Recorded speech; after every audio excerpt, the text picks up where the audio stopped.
পশ্চিমাদের অত্যাচারে আহত ইরান, রাশিয়ার সঙ্গে শুধুমাত্র ব্যবসায়িক সম্পর্ক রাখায় শুল্ক জুলুমের শিকার ভারত। ইউক্রেন সংঘাতে পশ্চিমা ষড়যন্ত্র থেকে নিজের অর্থনীতিকে বাঁচাতে মরিয়া রাশিয়া। দেশটির মিত্র হওয়ায় বেলারুশও একই রকম ষড়যন্ত্রের শিকার। চীনও মার্কিন শুল্কযুদ্ধ মোকাবেলা করছে। সবাই এক হলেন চীনের আমন্ত্রণে।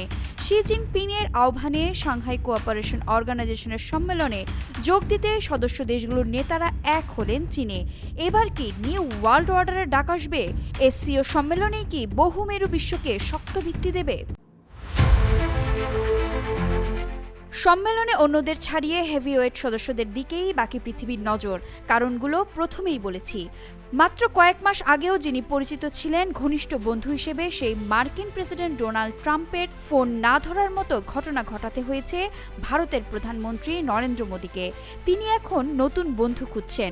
এখন রুশ প্রেসিডেন্ট ভ্লাদিমির পুতিনই তার নতুন বন্ধু। এখানেই শেষ নয়, পুরনো প্রতিদ্বন্দ্বী চীনের সঙ্গে সম্পর্ক উন্নয়নে ভারত মন দিয়েছে আগেই।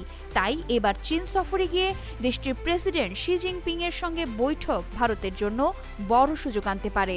ওই বৈঠক নিয়ে রীতিমতো উচ্ছ্বাসিত মোদি। এক্সট্রিম মশার কয়েল প্ল্যান্ট ফাইবার দিয়ে তৈরি, ডেঙ্গু, চিকুনগুনিয়া বাহি সহ যে কোনো মশার বিরুদ্ধে দেয় এক্সট্রিম সুরক্ষা।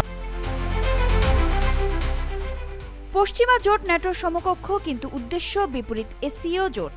সেই ঐক্যের আয়োজনে শি জিনপিং কি এমন মন্ত্র শুনিয়েছেন যার পর থেকে নরেন্দ্র মোদী ভারত চীন সম্পর্ক এগিয়ে নিতে ওয়াদাবদ্ধ হয়ে গেছেন? চীনা প্রেসিডেন্টও সমান সমান বন্ধুত্বের ডাকি দিয়েছেন, কিন্তু তার শব্দচয়নই যেন ওই বৈঠকের দিকে পুরো পৃথিবীর দৃষ্টি ফিরিয়েছে।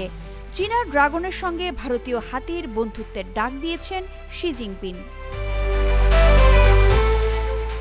বৈঠকের 2 মিনিট 5 সেকেন্ডের ভিডিও মোদিজি নিজেই সামাজিক যোগাযোগ মাধ্যমে প্রকাশ করেছেন, যা এখন ভাইরাল। তাকে স্বাগত জানিয়ে জিনপিং পারস্পরিক সমন্বয়ের কথাই বলেছেন। গত বছর কাজানে দুই নেতার মধ্যে হওয়া বৈঠককে সফল উল্লেখ করে শি বলেন, বিশ্ব একটা পরিবর্তনের মধ্য দিয়ে যাচ্ছে। বিশ্বের সবচেয়ে জনবহুল এবং সভ্য দুইটি দেশ চীন ও ভারতের বন্ধুত্ব ও প্রতিবেশী হিসাবে একে অপরের পাশে থাকা জরুরি বলে মনে করছেন চীনা প্রেসিডেন্ট। ড্রাগন এবং হাতির একজোট হওয়া দরকার বলে মোদীকে জানান তিনি। কূটনৈতিক এবং দীর্ঘমেয়াদী দৃষ্টিভঙ্গি নিয়ে চীন ভারত সম্পর্ককে এগিয়ে নেয়ার কথা বলেছেন শি জিনপিং।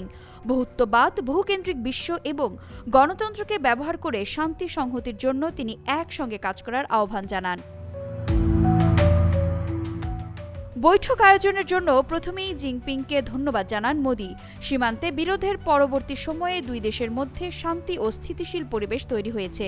সরাসরি বিমান চলাচলও আরম্ভ হয়েছে বলে ভারতের প্রধানমন্ত্রী উল্লেখ করেন। চীনের সঙ্গে ঘনিষ্ঠতার বার্তা দিতে গিয়ে তিনি বলেন, পারস্পরিক সংহতির উপর দুই দেশের 208 কোটি মানুষের স্বার্থ নির্ভর করছে। পারস্পরিক বিশ্বাস, সম্মান এবং সংবেদনশীলতার ভিত্তিতে সম্পর্ক এগিয়ে নিতে আগ্রহের কথা বলেছেন মোদি।